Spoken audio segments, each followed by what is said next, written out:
Enza, welcome to the feed. How are you doing this morning? Great. Thank you so much, Michael. Well, thanks for coming all the way in. And here at Loblaw's Maple Leaf Gardens, we're in the small supplier booth. Once again, a familiar place for you. I see your product, and I think you were at the Royal as well. I was. Doing some sampling. Yeah, we were there. It was amazing. Fabulous. Great turnout, great feedback. So Fabulous. Well, I've been looking forward to talking with you. I've tried some of your products, just fantastic. I want to tap into your wisdom about some great recipes. You got some great recipes on the site. But why don't we talk about the origin story? I think you traveled the world and then came back here and saw there's a space in the universe for what you had in mind. But take us through the origin story of your brand. Yeah, I'd love to.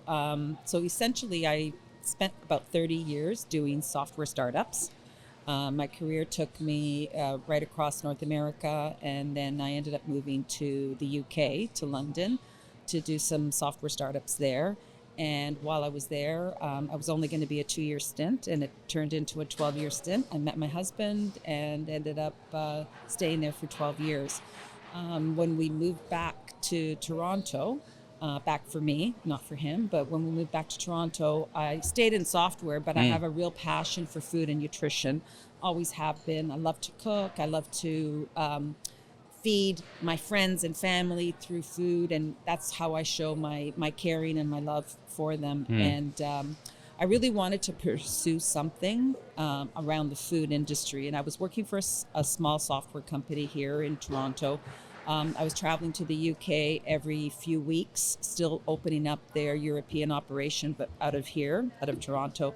And I ended up going to nutritional college. The CEO. I like the way you said that. I wound up I just walked in a door, said, "What is this? Oh, it's a nutritional college. I think I'll go here." Yeah, I went to the It institute. feels a little more deliberate than that, I have. Well, it was. So I approached the founder of the software business, and I said, "Hey, I have this real passion around food and nutrition, and I really want to understand how food affects us, and I'd love to take this course at the Institute of Holistic Nutrition."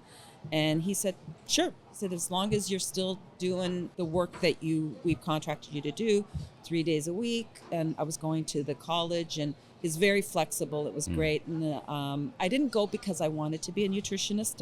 I really wanted to understand the relationship between food and how it affects us, and really understand what does GMO really mean, and how does eating one blueberry or a strawberry or a tomato affect us as humans if they've genetically modified it. And I learned a lot. I ended up while I was doing that and still working in the software business, I decided that I really wanted to open up my own brand and my own company. And it was my husband who encouraged me to do it. He originally I wanted to produce food, and he knows me very well. I have a more of a sales and marketing background, and he said, "You're creative, you know what you want to do. Why don't you work with producers to create the food you want and launch your own brand?" And that's essentially what I did. So I launched Solenzi, which is a brand dedicated to combining the convenience of preparing meals with healthier gourmet alternatives to what was available in the marketplace. When I moved back from the UK, Michael, I found that we were lacking in North America with our food choices in the grocery stores. And you found that in London and in your travels? Was there a spark of idea? Did you see it on the shelf there as well, or was it? Yes and no. So in London, it's a very prevalent when you go to grocery stores that you will find ready meals or meals for one or two people. Yeah. Easy to prepare, easy to throw together, like a heat and serve sauce, or a lot of the pestos and tapenades that I have, very easy to put together. But also with the European standards, they create food differently than North America does, than the U.S. does more specifically. The U.S. tends to focus more on marketing and sales and doesn't focus as much on the ingredients they're putting in those foods. So I'll give you an example. Ketchup. We all love ketchup. We've grown up with it. In Europe, they'll actually put sugar, tomatoes, vinegar, salt. In the U.S., if you read the ketchup ingredients, it's modified corn syrup. It's It's a big GMOs. ingredient. It's a big ingredient. It's a totally different ingredient set, and it's all genetically modified oils and or additives that you're getting in the foods.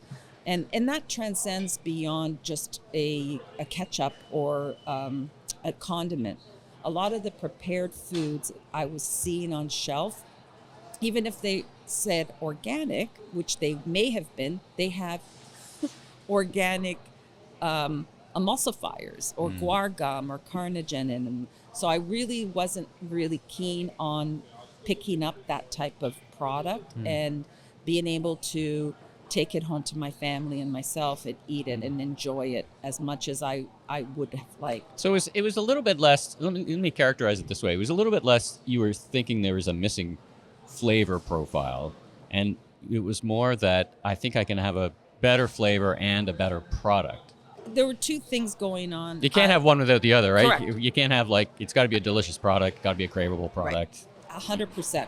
A lot of the products I was finding on shelf were tasteless or didn't have the flavor profile that I really wanted.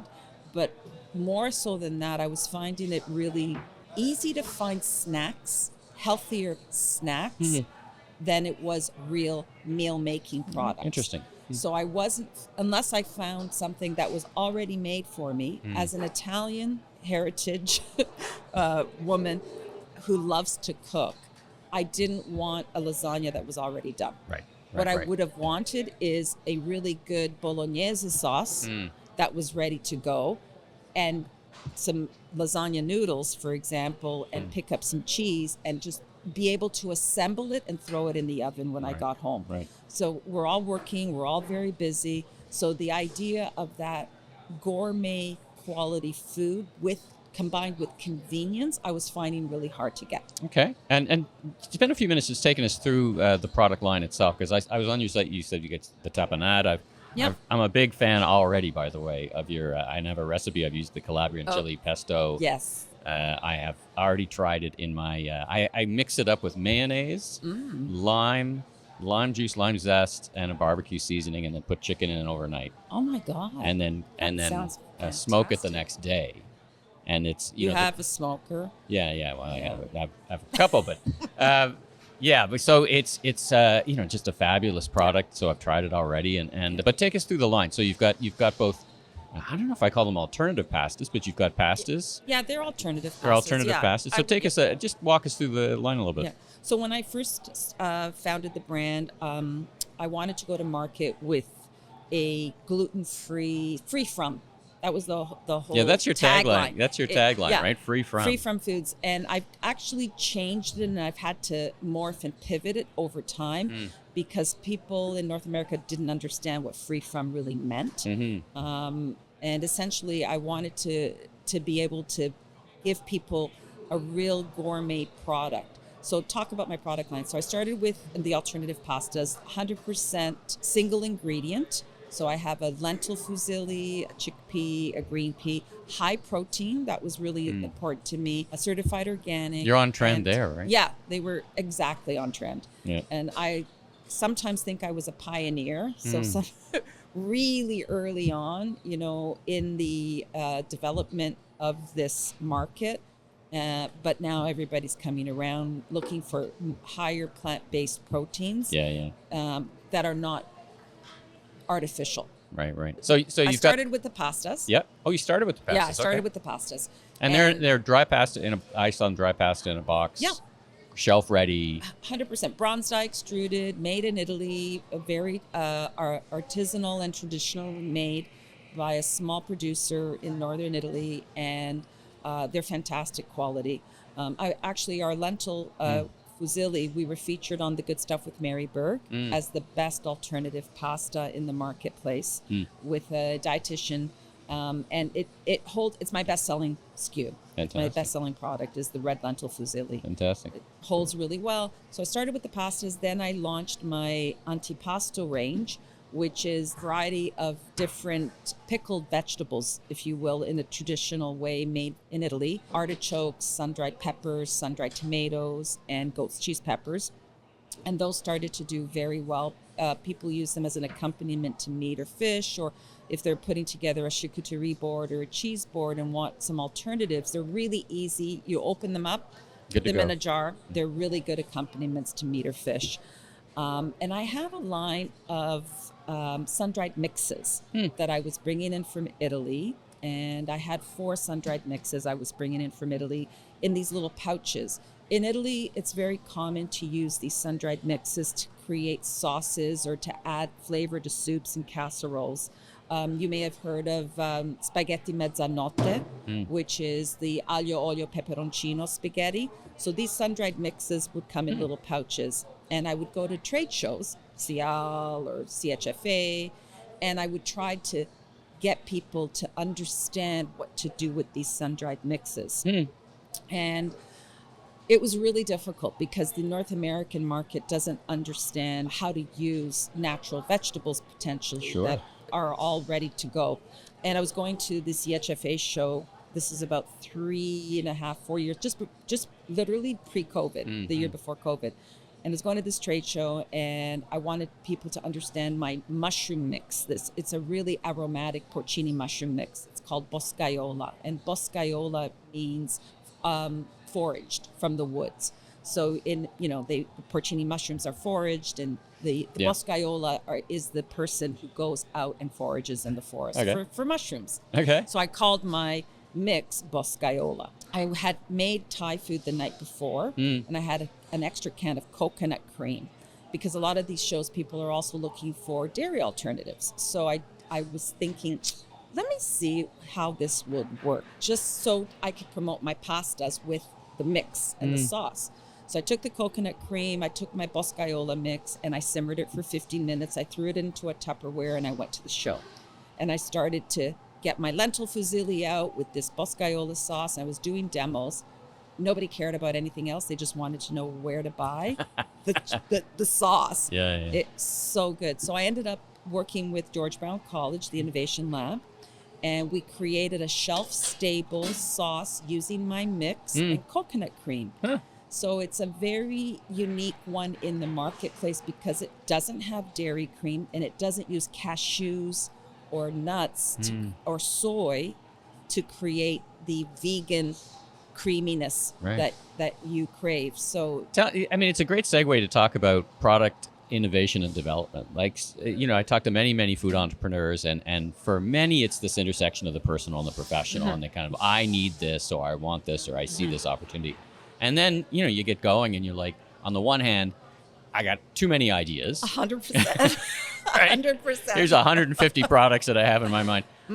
Others have a big whiteboard and say, what's, that intersection, I'll use that word twice in a row, of like commercially viable, innovative, different, and really aligned with your values, right? The free from. So what's your process? You just described the process literally out of the kitchen of like, I'm going to put a few things together that I know and Shazam. Yeah. Do you have any more of a kind of, I won't call it rigorous, but any more of a defined process? Like how do you see in 2 and 3 and 5 years? Do you think of it that way? I don't have a defined process per se, Michael. I look at the market. I really understand what's going on. Mostly in the U.S., I try to see what's going on, and I look to Europe because of my background and the quality of the food you can get in Europe. I like to work with some of the European trends, and I look at that. But the boscaiola sauce is a really good example of a marrying between the two, North American culture and what's desirable here, and being able to bring people a non-GMO, sugar-free, but very aromatic and wonderful sauce that's on trend, along with my ortolana sauce, which is a rosé vodka style sauce. And people, when they see it, I was actually here Friday. on You were Friday, Friday, yeah. and there was someone who saw my sauce here, and they were like, "Oh my God, there's no sugar, there's no nuts, there's no soy, there's no gluten." And where have you been it all my tastes life? Where have you been all my life? Exactly. Right? Where can I find it? How can I? So I did the same thing with the Calabrian chili.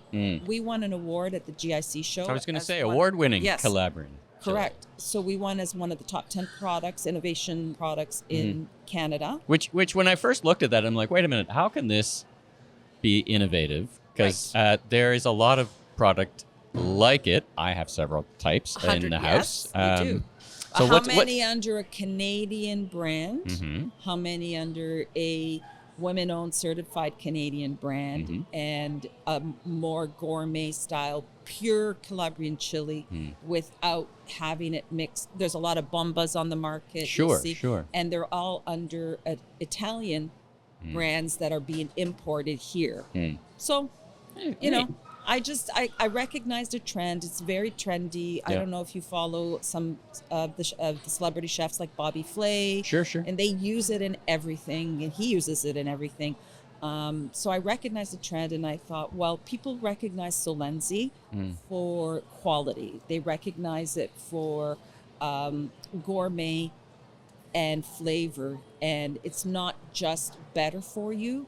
It tastes fantastic. Well, I think of that. I wonder if you think of it the same way. I think of these things sometimes as table stakes and differentiators. And table stakes in our business, in the food business, it's got to taste great. Mm-hmm. If it doesn't taste great, there's so much choice that consumers have. So that's kind of your table stakes. Your 100%. Differentiators, all the things we've just been talking about, right? Right. I want to ask you something, since we're talking about food innovation and trends. There's obviously a big trend towards protein, and backing that out, that's probably somewhat being driven and will be driven by the GLP-1s and how food companies are thinking about craveability and new products. How do you think about recent studies? 15% of Canadians, 26% of households in the U.S. So it's not a small trend. And I know a lot of food brands are thinking about, does my product work for that community? And is there products that in my line that could work? Or is there something new I have? How do you think about that?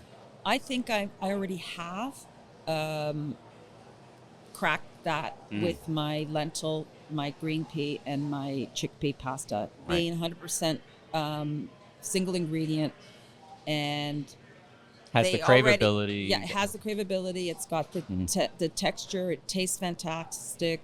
It holds up really well. And my lentil's 26 grams of protein in a 100-gram portion. It's exactly like you would get a piece of meat or fish. So you're getting a whole protein, but it's plant-based. Right. The green pea is 23 grams and the chickpea is 21 grams. So I'm already there with that, and I'm not sure I would want to augment what I already have in the market with artificial proteins, if that makes sense. Sure. No boosting. You're not going to boost it, right? Right. You see lots of boosts. Correct. And right? So there's a trend that, for example, a bolognese sauce that is made that's vegan, so it doesn't have any animal protein in it, but it's got soy or hemp or tempeh in it.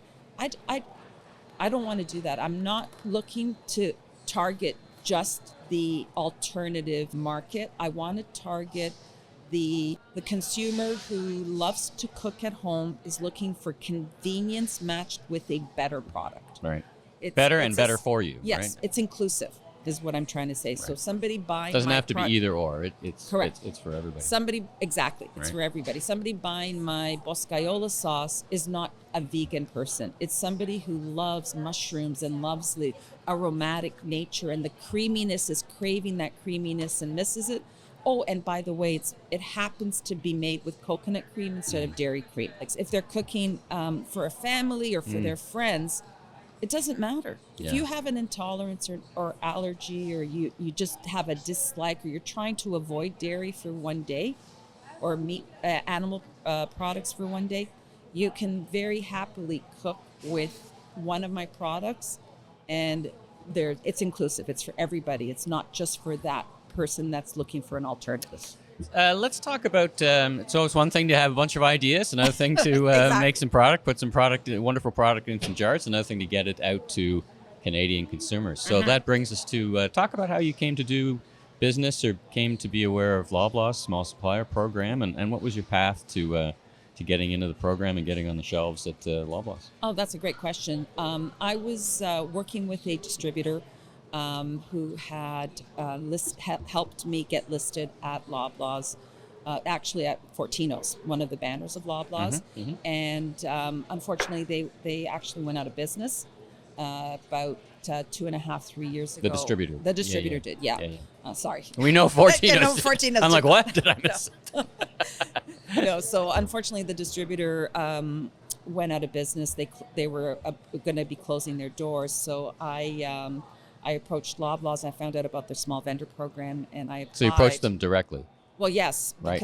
I found out they had launched, literally it was January when they launched the small vendor program, and I went in and I said, can I be part of this? I've got my distributor. Tell me more. Tell me more. Exactly. Tell me more. Right. And it's been fantastic. It has been, the onboarding through the vendor team was great. I was onboarded. I asked them at the end of December, early January, when they first launched it. I had found out it was coming out. And I was onboarded by April 1st. Fantastic. I was onboarded. I was already shipping to them. So I transitioned away from a distributor to be direct with Loblaws to deliver to them every week through their DC61, which it doesn't matter. It's a distribution center through Flow, and it's worked out fantastic. wonderfully. Now, let's take a couple steps back, though. At some point, you had to put your product in front of some people who are pretty distinguished in terms of tasting great product. What was that like? What was that experience like? Actually, they had already been listed. So my pastas were already listed. So we just transitioned. Right. We changed the vendor who was distributing to them. So instead of my distributor shipping the products to them, I was then selling direct as so a nice vendor under Solenzi. A nice seamless transition between what was and what is. Now, moving forward, you're absolutely right. I worked with the category managers on my new line. So my sauces, which are made here in Ontario in Canada to my specifications and recipes. So all 4 of my sauces are Canadian made, and we use both imported and local ingredients to create the flavor profiles for those 4 sauces. And my pestos and antipastos, I had to put in front of the category manager of Fortinos. And they, honestly, it's just been fantastic. They love the products. It's working really well. Everyone who tries them really enjoys the taste and the quality of the products. And we're continuing that journey now, hopefully through Superstore and through the Loblaw's Metro locations and the independent grocers. I'm hoping to get a little bit more. And you're ready to go prevalent from a manufacturing. Yeah. I mean, it's that intersection of opportunity and being ready for the opportunity, right? Yeah.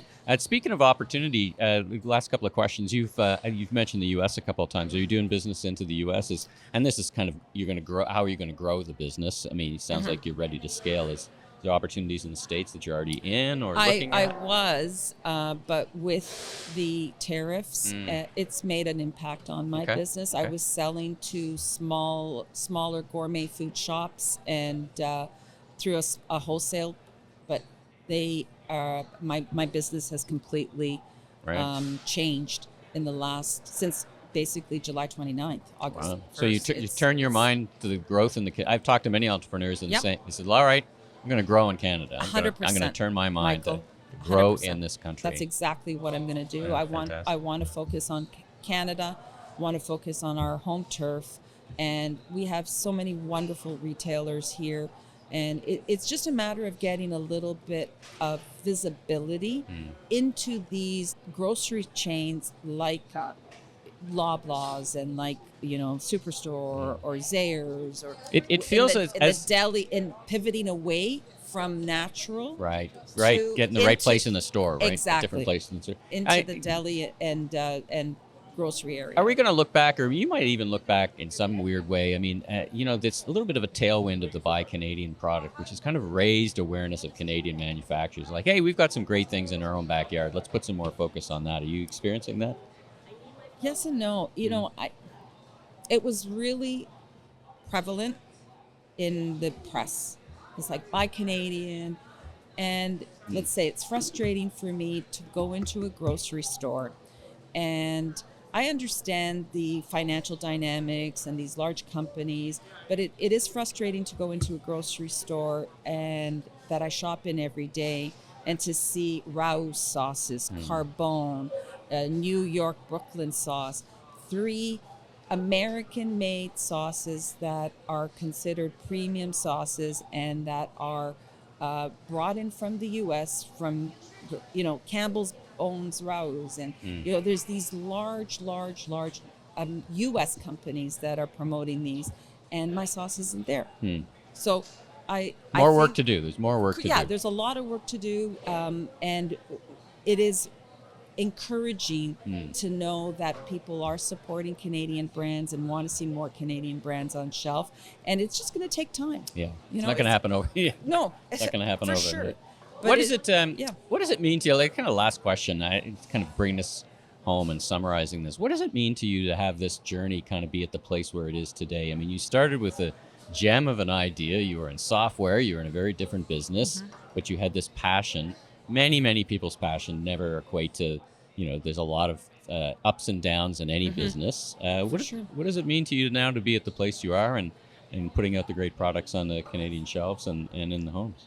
I feel very proud of what I've achieved so far, and I'm really looking forward to the growth and the ability to take this to the next level in its fruition as a fabulous Canadian women-owned certified brand that is synonymous with high quality, great tasting products just made better. Fantastic. A great place to end the interview. Thank you again so much for coming down and chit and chat with me. And it was great to meet you, and congratulations on your success, and I wish you continued success. Thank you so much. I really appreciate that.